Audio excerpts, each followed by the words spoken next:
Let's talk about what is a old and what is a new formula in the way we do business or what's going on in the outside world. So why are we here today? We're here because obviously you've heard a call. You feel that there's something out there for you to do, something for you to show up, something contribution for you to make, and really something of you to share with the world that needs to now come forward and come out into the world.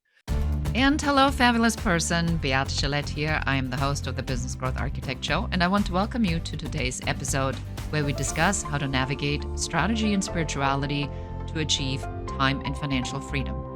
Truly successful people have learned how to master both a clear intention and a strategy to execute that in a spiritual practice that will help them to stay in alignment and on purpose. Please enjoy the show and listen to what our guest today has to say about this very topic.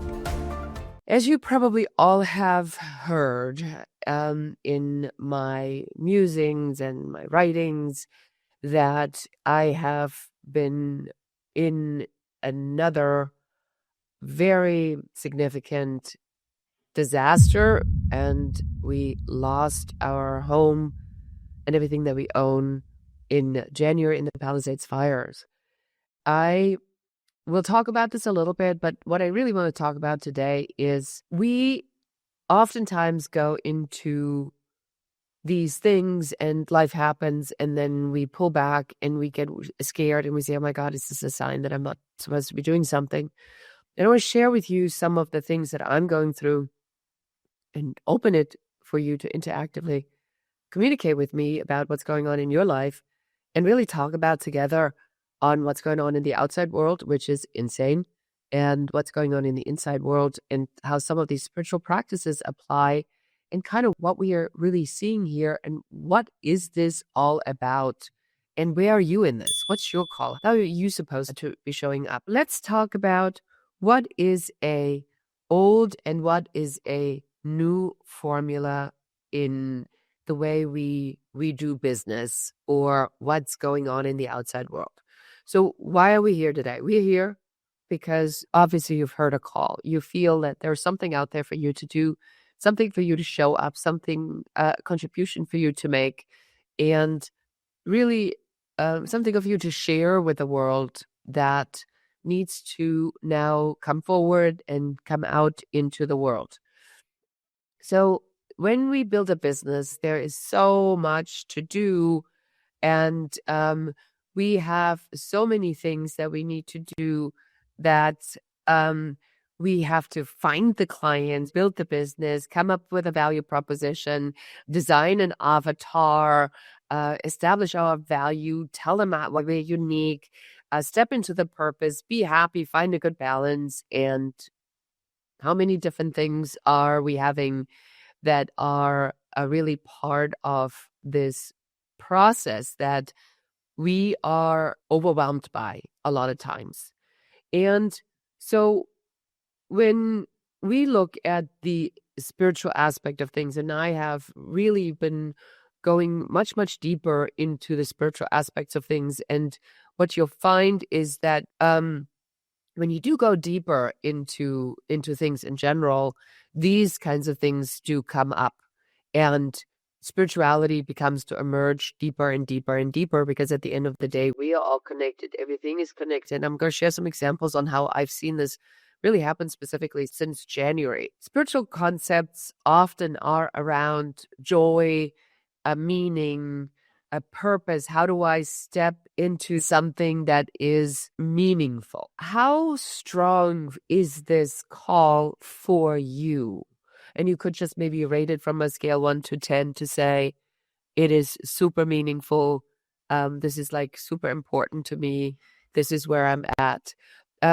So how much is spirituality really part of what you are doing? Now, all of this happened while I was on a spiritual journey. And I don't think if I had to do this without having had all this preparation and my spiritual practice, I probably would be in really horrible shape. Now, on the flip side of it, what we are being often told is that they're corporate jobs that suck your soul dry, but you make money. So there's this spiritual and creative aspect, and it's commonly assumed if you do that, you're broke, and that you have to go into this soulless corporate thing. You make a ton of money, you trade your time for money, and then somehow magically you make a lot of money, but you're unhappy. So how do we really fix this? Well, we have to create a vibration, which I often refer to now as resonance, where we are bringing people to us on that level, on that frequency, that believe in the same things or similar things that we believe in, or they're attracted to our energy. We have to let go of some of the internet marketing techniques. I think one of the terms that you probably heard 1,000 times is called ethical persuasion, living in the matrix, meaning that all it is about is money. Money is the answer to everything. If you only had money, all your problems would go away, which is completely not true.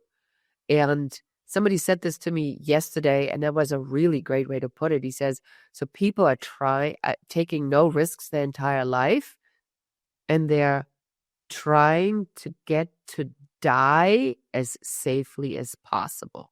Now, what a mic drop. Well, that's a paradox. So what's my story? My story is I'm original from Germany. I started out as a photographer, and a lot of different things happened all the way until I'm standing here on January 12th in the ruins of everything I've ever built, and I'm looking into an apocalypse. So the important parts of the story really are that life is life. Most stories that I know have trauma, generational trauma, that have things that you had to work through to get to a particular point. And so let's just take a moment really to recognize this in our views. What you need to know is that I left Germany because I need to get away from these two people. And because it was dangerous for me, and I almost didn't survive my childhood, but I did. And then I became a photographer. I became a creative, and I loved it, but I was better at the business side of it. So my job really was to get creative people organized, was producer, photographer, representative. And then eventually I morphed after many, many, many disasters, which have been widely documented in my story, which I don't want to go into today. I finally got to a point where I was able to sell my business. A key point here was that one of my key photographers, Fernando Bengochea. You may have heard this name, or it may sound familiar because Nate Berkus, who is a very famous interior designer, and Fernando Bengochea were a couple at the time, and they were in Asia, and then the tsunami hit, and Fernando vanished, and Nate survived. And my father had died a year before. It was kind of like the lowest point of my life up until this time. And then in 2006, I was able to sell my business to Bill Gates for millions of dollars, and I came out on the other side. So I bought myself a beautiful house. Then I built a business, and things go up and down. Not worth anything to report for the purpose of what I want to talk about today. And then in July 2023, my beautiful granddaughter, Kayliana, was born. I left for my trip to Costa Rica. And we got married on January 3rd, and we had this amazing high. We were around people, and we're dancing, and we had this amazing spiritual journey and all these great breakthroughs, and life couldn't be better. My husband and I, we waited for 10 years to get married, and it is not exactly like this was a fast-moving decision, but here we are, and we're finally here, and we're kind of getting married. And then 4 days later, we find out the Palisades are on fire. On January 7th, my office burns down first, and then our house burns down on the 8th. I want you to imagine it's like you're in a Tom Cruise movie, right? So this is like the Tom Cruise movie. It's the end of the world apocalypse movie. And you look, and there's nothing. I mean, you already, when you're driving up, there's nothing because everything's burned and all the houses are burned, and there's nothing on the ridges. And then you drive for a mile to your house, and there's nothing. And then you drive on your street, and there's nothing. And then you stand there, and there's nothing. And your brain just kind of can't compute this. And then you go, is this a gift or is this a curse? What happens now? Well, the community stepped in. And if it wasn't for this, I don't think I'd be here. When we were in Costa Rica with our One Heart community, we had such a outpour of love and support that I have never in my life experienced before. Now, this is one of the things I really, really, really want to talk about, is especially if you're in the spiritual world or if you're familiar with some of these concepts, you always think that the world is about you giving, giving, giving, giving. And giving and gratitude are connected, obviously, and you are supposed to give without an expectation of return. That is true. But what people do not tell you, and what I am learning in the most humbling and powerful way there is, you need to learn how to ask and you need to learn how to receive. And you need to show people who you really truly are. The impact, and I'm getting totally emotional here, the impact that it's had on me has changed everything. People I don't know have sent me money, messages, collected toothpaste, fulfilled Amazon wish lists. I didn't even have a hairbrush. I had one pair of long pants and one pair of shoes, and people would come with boxes. I mentor this beautiful woman who runs a climbing gym. She's a mother of 2 small children, and she drove at 8 o'clock at night to drop off a bag of clothes, and she gave me a copy of my own book, Happy Woman, Happy World. And she wrote a little note, and she said, "A wise woman once gave me this book. It contains really good advice. You should read it. You need this more than I do now." Where is all of this coming from? How is it possible that this is coming to me? Is it because I'm a victim? I don't think so. There's lots of other people that don't have this experience. So why am I having this experience? And how can we create an experience like this for all of you? Like, what is it that happened here that I had been missing all this time that now we're talking about? So, of course, being the German strategist, I have to formularize it. Well, what else would I be doing? So, if you're talking about unleashing this inner architect of yours, we're going to talk about, well, there's a call, there's a voice, right? I would love to hear from you. Have you heard the call? And how loud is that voice? Because if you hear, I know with absolute certainty you've heard the call and that you've heard the voice. I just want to know how loud it is. The voice, right? You typically first starts with sort of a little bit of a nudge, and then eventually becomes a screamer, and it's really, really loud. It says you got to do something. This isn't working for you. Why do you continue to do this? And we keep ignoring and ignoring. And then the next question is logically to say, well, if this isn't working, if I need to be doing something, where do I start? What makes sense for me? How much courage do I have? How willing am I to lean myself out there? Because then that leads to whatever is the first step. And if you don't take that step, sometimes that step is being taken by the universe for you. Now, I'm not quite sure what this step was that the universe took for me, but I mean, burning everything down to the ashes, that's a letting go extreme version, if you really ask me. Then we look at the outside world and we go, holy smoking mackerel, what's going on with the world? Is everybody gone nuts? It's a little bit crazy out there. Is it even safe right now to do something? Is it a good time? And I will say that specifically in the LGBTQ plus community, in the creative community, in the spiritual communities, and anything that is not sort of the hardcore white male money rules everything world, it's scary and dangerous, right? We'll talk about what universal law is at place here, because I can explain to you what's going on with this. And then the final question is like, can you do this alone? Who can I trust? And then how do I do this with money and time? Because you only have so many different resources available to you. But if you're unleashing this inner architect, these are the questions you should be asking yourself. And these are the questions you may not have answers to, which is why you're here, so that we can go through this. If I break it down into steps and say, how do we build something for you? How do we build a community? How do we build you getting more? How do we have you be on the receiving end of things? Well, first thing is you got to get clear on your why. What is the passion and purpose? And we have to build a business model around it. When I was at the spiritual retreat, and there's these amazing musicians, and I'm sitting there ever so the German strategist mind at work. And I'm thinking to myself, I can have Mowgli play one song. I can make Allah play one song and I'm in a particular space. If somebody has this kind of power to play one song to get me in a particular type of emotion that makes me experience something, that's passion. There's purpose. But without a business model, they're not going to be making any money. That's what I worry about, because I'm like, how can I get these talented people out there and help them to get this message out? Then you need to figure out how to grow this. What's the business model? What will you sell and how will you find clients? Because without clients, you're a hobby or wish.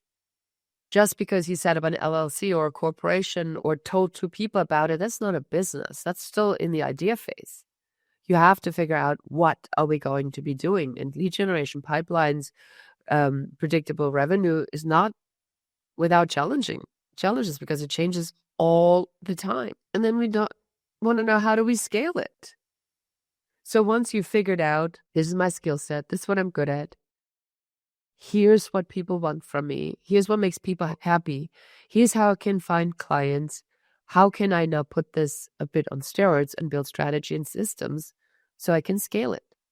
And a lot of times strategy and systems, which we talked about, look like a contradiction to the other stuff, but they really are the other part of the infinity sign. It will not work if you only have one piece. You have to have both pieces. And then finally, how do you start? And we start by going into Growth Architect training, which is the piece I want to talk about now. And that is, how do we build this particular business, right? How do we get to this next piece here? So I'm going to take you through this.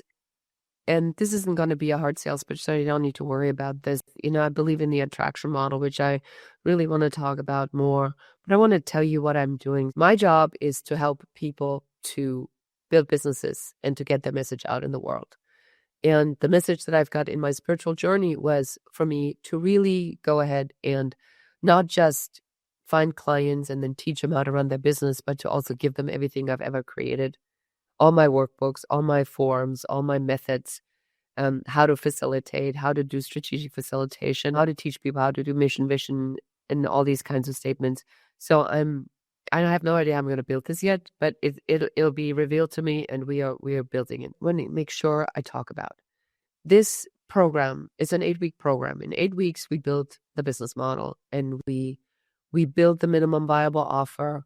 We build a pitch deck. In 8 weeks, I get people to actually have a business to go out in the world and make money. It is not uncommon that people, when they go through my program, that they're signing clients on the spot because they know what they're talking about. So we are using a formula, the 5-star success blueprint, which I am, as I said, going to also make available for everybody to use for their own clients, is how do we build all of this, right? So we're building this by first figuring out, what is that 5-star success blueprint of yours? Like, what are we doing? What are we building? How do we even outline this? Then we're going to address something that most people absolutely abhor, and it's called sales. Now, if I look at sales as pushing something that I have to convince other people to buy, then I would be hating sales too. But if I truly believe in what my mission is to help other people build businesses, and I'm simply sharing my passion with you, and I encourage you to make a decision, an informed decision for yourself on whether or not this resonates with you or not, then that's not a sale. That's an offer. That's a service that I'm doing. So that's what we do here. It's really powerful. In the week number 3, we're going to talk about the avatar, how to tell your story, how to really utilize the storytelling. And you see me do this a lot, because you have to bring things to life for people. You have to use storytelling in the way you reach your clients, and how to bring things to life. Otherwise, nobody understands a thing about what you're saying. Then we're going to talk about a super simple business plan. So most people, when you hear the word business plan, they're rolling their eyes and they go freak out. But this is about Just answering simple questions. What are you doing? Why are you doing it? How are you doing this? How are you going to find your clients? What are you going to sell them? Like, very simple. So that way you have a plan. It's a 1-page plan, by the way. You can go and follow and go out in the world and start making some money and test and make sure that what you're selling is landing. Then we talk about the offer, because we have to talk about a minimum viable offer. What are you going to sell? So let's say you're a musician and you are playing the guitar and you sing and you write songs. What's the offer here? The offer is not I'm a musician that plays the guitar and writes songs and sings. It has to be something beyond that. It has to be about, when you bring me in, I help your audience to bypass their logical mind and their overthinking and their ADHD, and I help them to experience something so we can unlock a particular feeling that will allow them to receive your message. You see how quickly that changes the meaning of it. So it's about a reframing and how do you position this.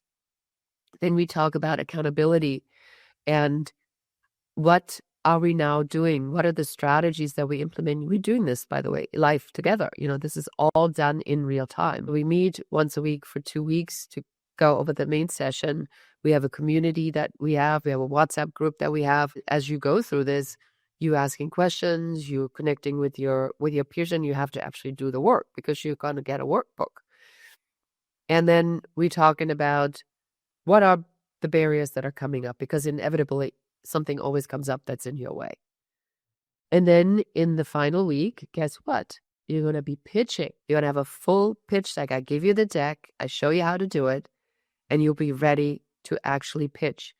In the last session, what happened is that one of the participants was doing the pitch deck. And then I spoke at Women in Technology Hollywood, where I'm a board member.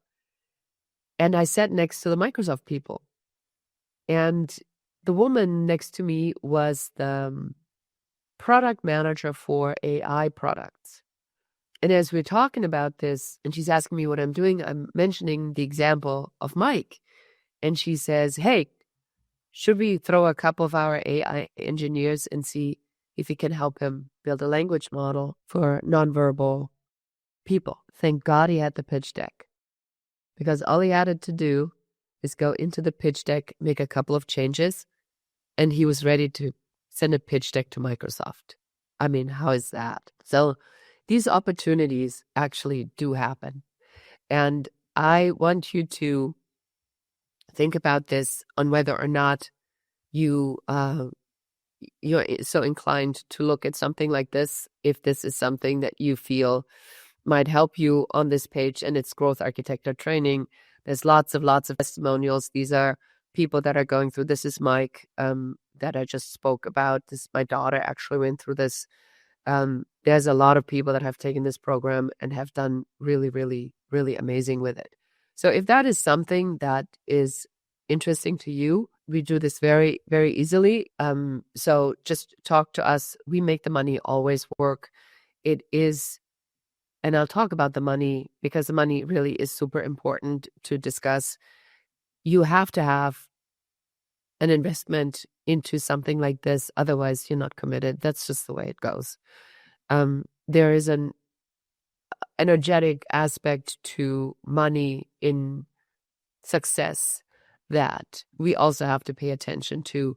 Free generally is not valued. We have even in a 12 months payment plan through, if you want to do this and money's the issue, just reach out. We'll figure out how to do it. I promise you, we'll make it work.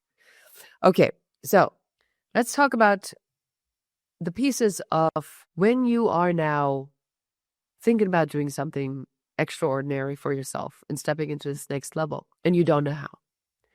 Sometimes people say, I'm going to wait until it reveals itself, especially in the spiritual aspect.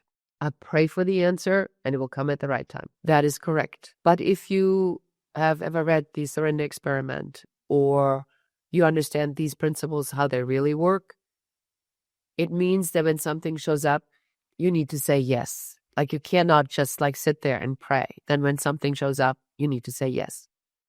And the yes is, you said yes, you're here. So now if this is in front of you, you need to think about what that means for you. Is this supposed to be a yes for you? Like, why are you here? We went out for the first time on the weekend, and I put on my suit. Like, literally, it's the only thing I have to wear. That is somewhat fashionable and trendy. Everything else people gave me were like sweatshirts. I ran into a friend that I hadn't seen in a long time, and he says, "What are you up to?" And then I chatted with him, and then he said, "We should talk." That's the yes. So I'm leaning into saying, this is the next thing I need to do. I need to build the trainer model. I need to make my teachings available to other people, not just teaching them how to do this, but also give them the tools that I've created. And he says, call me, we'll figure it out. That's the yes I need to lean into. So you want to always figure out if it's in front of you and this comes up. It's not there for you to run. It's there for you to lean into. The next thing is self-boycott. How good are you in self-boycott? It's not the right time. They first have to figure out how to make the money. And then when I have the money, then I can do that. But I'm going to distract myself with all these other things that are never going to get me to where I really need to go, because I think that if I do things that I'm not passionate about, that are going to be doing something that I have no idea what they're going to accomplish, then somehow I'm going to get there. That, as you can tell, this is absolute nonsense. But people are very good at this. If it was easy, everybody would be doing it. The world would be full of happy entrepreneurs. It is not, because you have to overcome your own limited belief system. You have to understand your thought process, your ego, the way our brain has been designed over thousands and thousands of years. It's designed to prevent us from making mistakes. So it just looks at everything from a perspective, am I safe? Am I safe? Am I safe? If you want to be safe, you just can't ever leave the house. And even if you stay within your house, that may not help you, because your house might burn down, as in my case so adequately demonstrated. The getting ready problem. Oh my God. Can I even say how often I see that? If, then, I will have learned one thing in this apocalypse of mine. You cannot wait. You cannot wait. You have the pearls, wear them. You have the bottle of wine, open it. You have the really cool jacket, the special jacket. Wear it all the time. Your favorite jewelry, use it. Use it, use it, use it, use it, because in my case, it's all gone. But thank God I used the silver and the china on every occasion I could. And I spent the time to set the table. Now, how good do I feel about that? Because at least I used it until I couldn't use it anymore. So there is no there. There is no there to go to. There is no moment in the future. There's only what you have right now. So really step into that. My favorite, negative self-talk, well-meaning people. So you think you can just go, let's say you can just go and be a musician. Do you have any idea how difficult it is to make money as a musician, and how many others there are like you? Well, last time I went on a Pink concert, let me just tell you, she seems to be extremely successful, and she's filling a lot of seats in a concert. What is she doing that others are not doing? So the models already all exist. You just have to believe that that model exists for you, and then we're going to have to do that.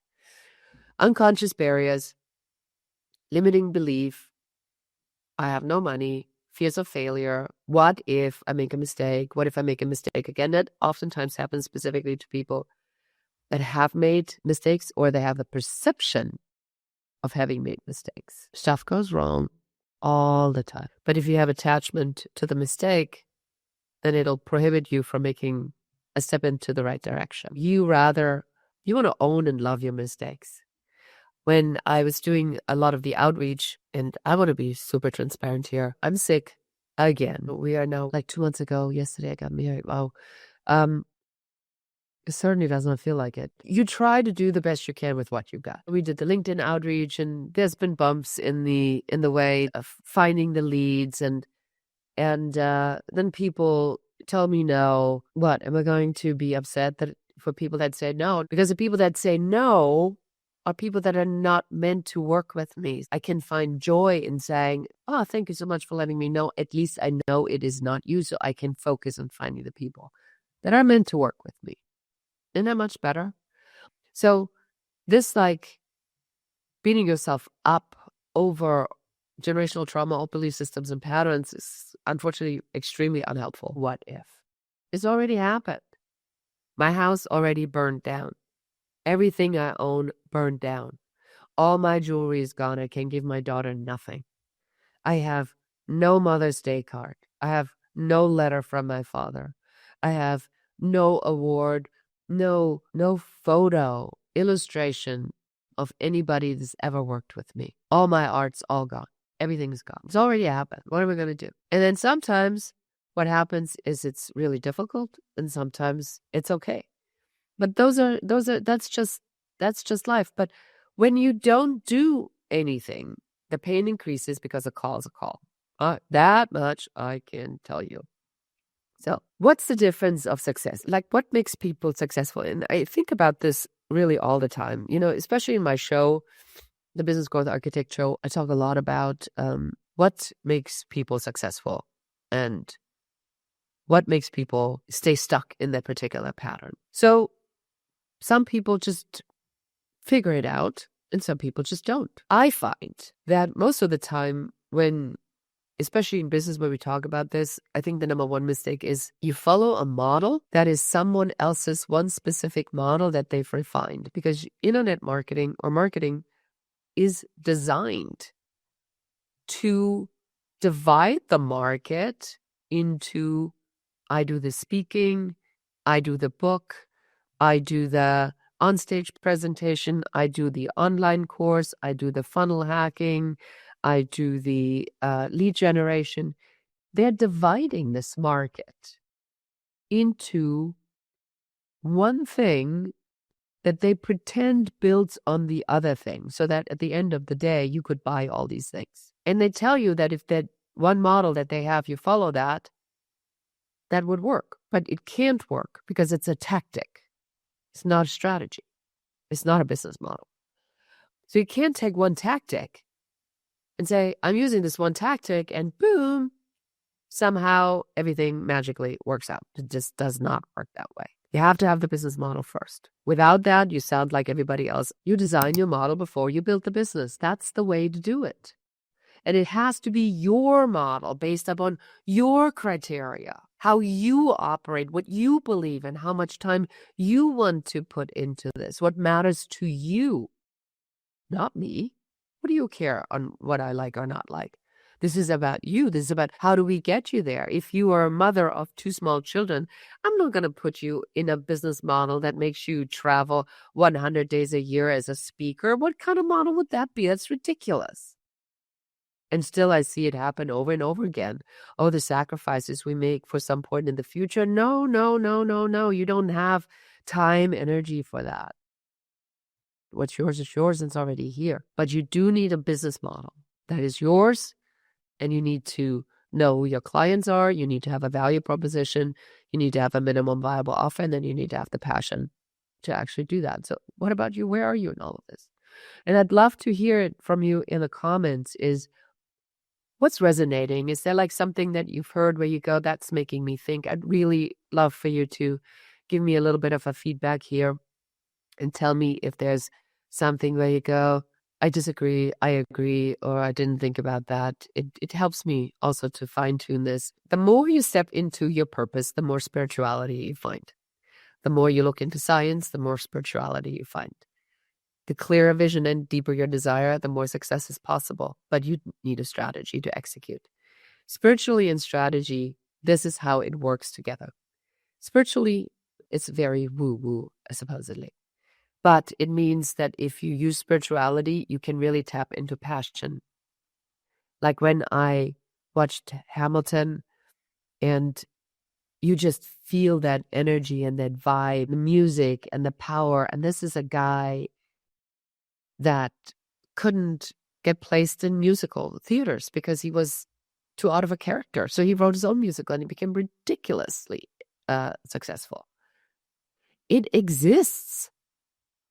The passion and the purpose, if you are a creative and you are spiritually inclined, you have something that other people that are doing the MBA and the by the book, they don't have that. You have something that is much, more superior to tag and tap into than most other people do. But people think strategy is boring and rigid, but you still need to find a problem somebody else is willing to pay for it, or an emotion somebody wants to have that does something for them that takes them out of a particular place. And then these concepts have to be incorporated into your business model. It doesn't work any other way. The spiritual laws say if you have a desire, you must lean into it because it is already available for you. You cannot perceive a desire unless the ability is already in existence for you to get it. So your question is never can I, but always how can I? That is why in a moment like this, where I've really been taken to a place that I did not think I was ever going to be again in my life, I know there has to be a gift because I understand the principles that rule the universe. There has to be a gift. I don't ask, is there one? I ask, where is it? Because if I did not believe this in a situation like this, I'd be so screwed. So you must believe that if what you desire, and it doesn't have to be business, it can be love, it can be connection, intimacy, the greatest sex of your life, whatever it is that you desire, children, family, impact, power, money, vacations, things, homes, all of these things, if you can perceive them, are available to you. So that's the shift in understanding spirituality. That's a shift between spirituality and strategy on how these two connect. If you are in that deep, deep, deep, deep connected purpose, you will always vibrate on that level to say, I am attracting to me the beauty, the people, the connections. And if it's not working, then something's off in the model and we need to go back and we need to adjust it a little bit. It has to make sense. It has to make sense to you because at the end of the day, we're selling a service. And then what happens is we're on this call. This sounds good. This feels good. It's powerful. I mean, I definitely feel the energy in the room.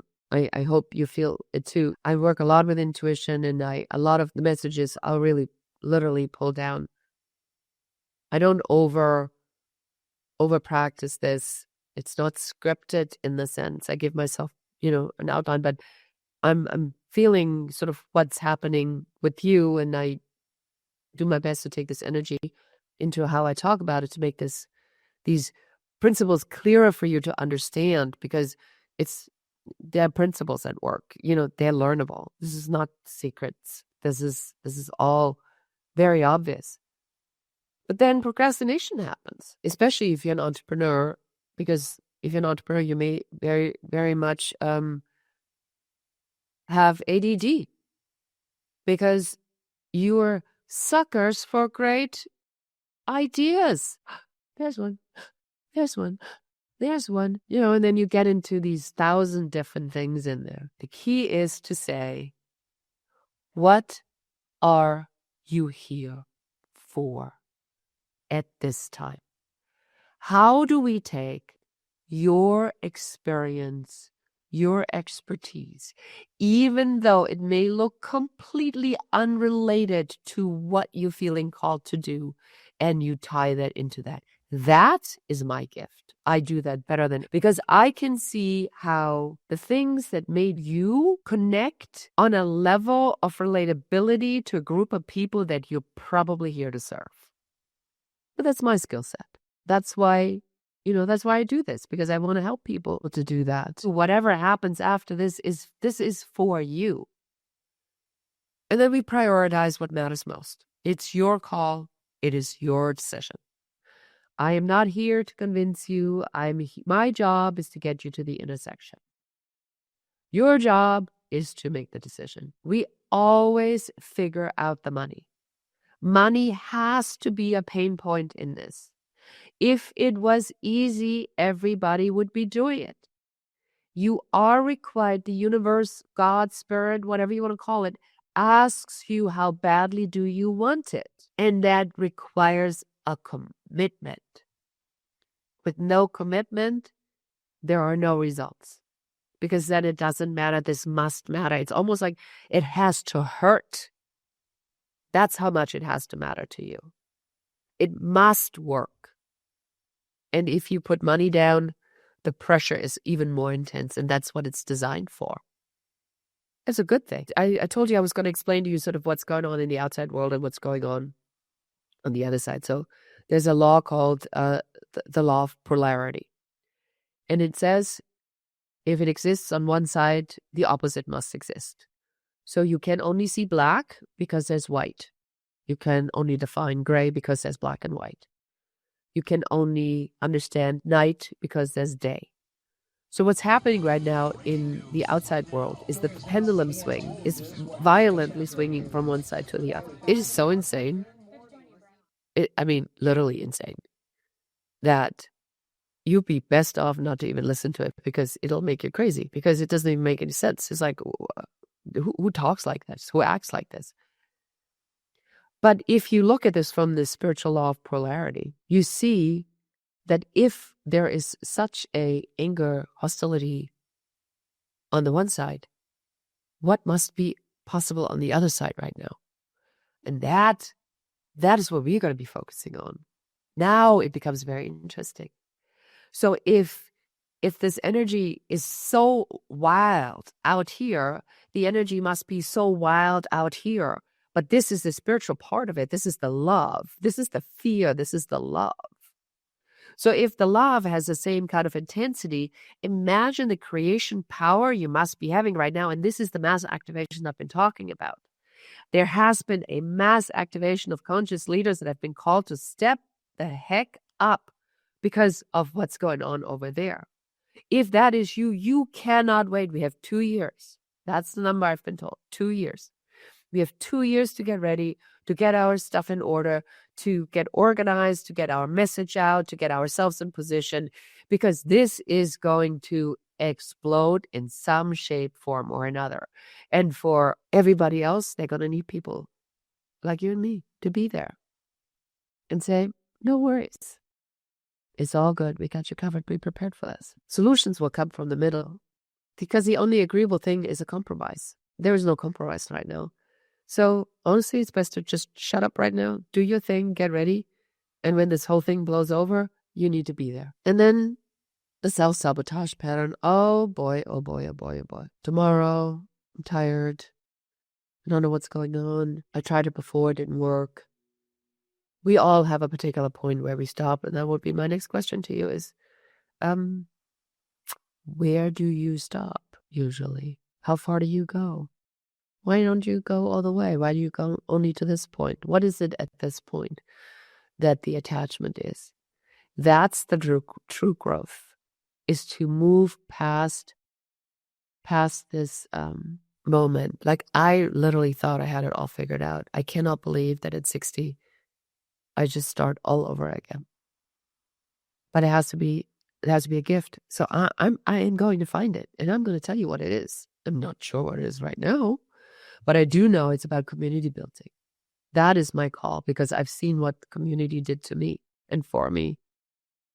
My God, that I can even experience this, that I had this opportunity to experience this level of complete helplessness with not even toothpaste, that I could experience that. Wow. So the question you need to ask yourself, or want to ask yourself, or can ask yourself, are very simple. Is it for me? Is there something in here that resonates? Is this the truth for you? Not for anybody else. Is this true for you? Is there something in there where you go, yeah, she's right? That's a yes or no question. And then the second question is be my person. Does this feel like I can trust her?